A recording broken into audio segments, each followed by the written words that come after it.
Microsoft has spent years building this machine in secret, so powerful that it can destroy MacBooks, and is now for sale for the first time. But why?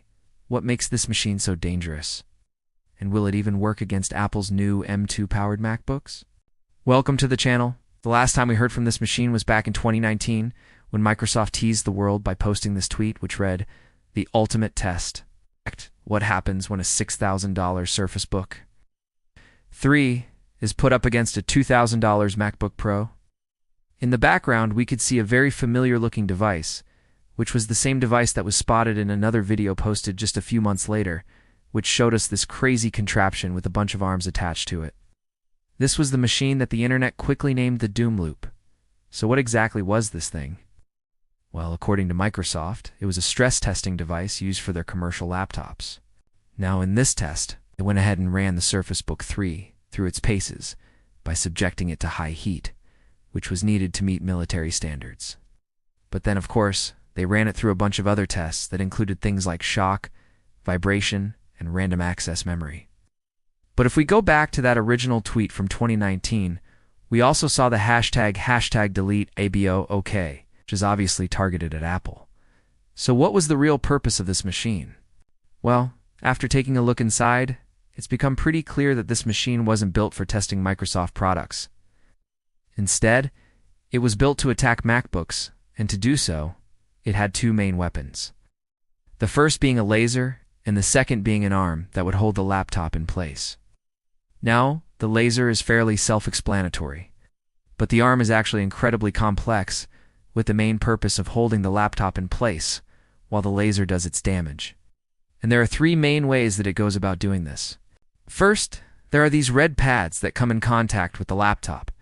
These pads aren't just simple pieces of rubber or foam. Instead, they're equipped with pressure sensors. These sensors allow the arm to apply a consistent amount of pressure onto the lid of the laptop, making sure that it doesn't move around while the test is running.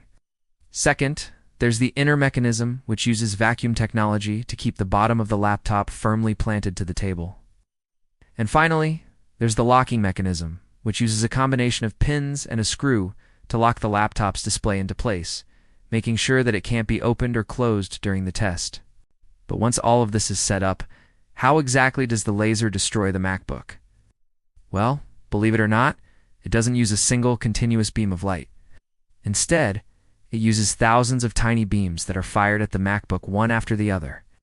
Now, you might be thinking that this sounds a lot like AMD's chiplet design, where multiple cores share the same cache memory. And that's because this method of firing lasers is essentially the same thing. Each laser is small enough that it won't damage the laptop on its own, but when combined together, they form one giant beam of light, kind of like how multiple CPU cores can share the same cache without interfering with each other. But just like combining additional CPU cores can increase performance, combining more lasers increases power. And the Doom Loop's lasers were no joke. Each one was capable of delivering 500 watts of power, which is enough to literally burn a hole through the aluminum enclosure of a MacBook. But Microsoft didn't stop there.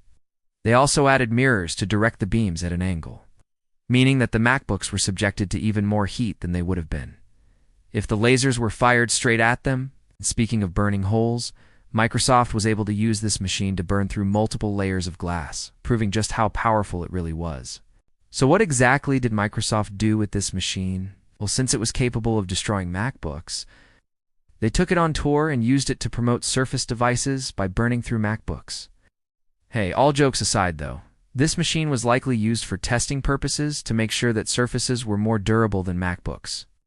But despite all of that, the machine never really saw the light of day until just recently.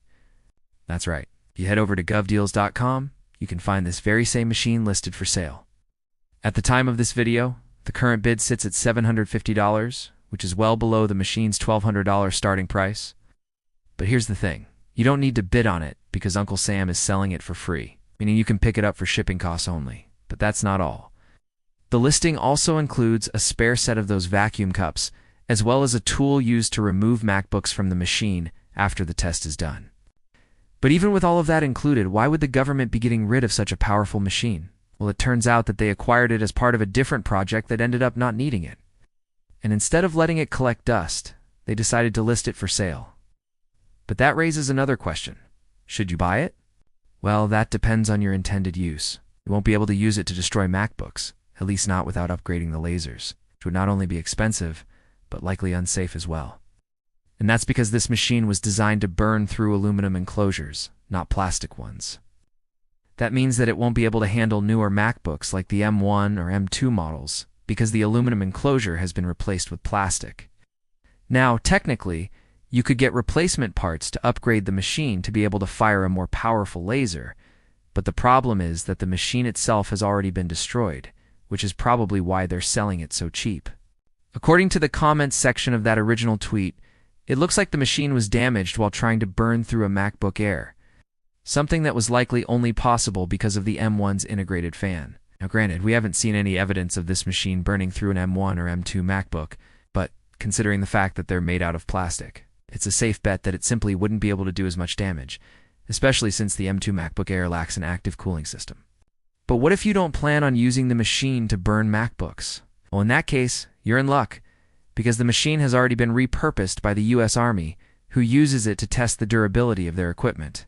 For example, in this video, they test the night eye thermal imaging system by subjecting it to extreme temperatures. But this isn't the only thing that the Army is using the machine for, because they've also used it to test night vision goggles, as well as helmet cameras. Not only that, but they've even taken the machine global, using it to test equipment in places like the Arctic Circle. So yeah, I guess you could say that this machine has already proven itself to be a real workhorse. But if you want to put it to work for yourself, you should know that it isn't necessarily easy to operate because you need to set up and calibrate the machine before each test. Not only that, the software is pretty outdated and hasn't seen any updates since 2017. Combine that with the fact that you'll need to build a table and a stand to hold the machine, and you have a project that might not be worth your time. Now, granted, if you do decide to buy it, you'll be helping out the US government because they're hoping to earn $3,500 from the sale of this machine. Hopefully, they'll use that money to build another one so that they can continue to test the durability of their equipment. This is the host with Apple Explained, and if you want to learn how these videos are made, let me know in the comments.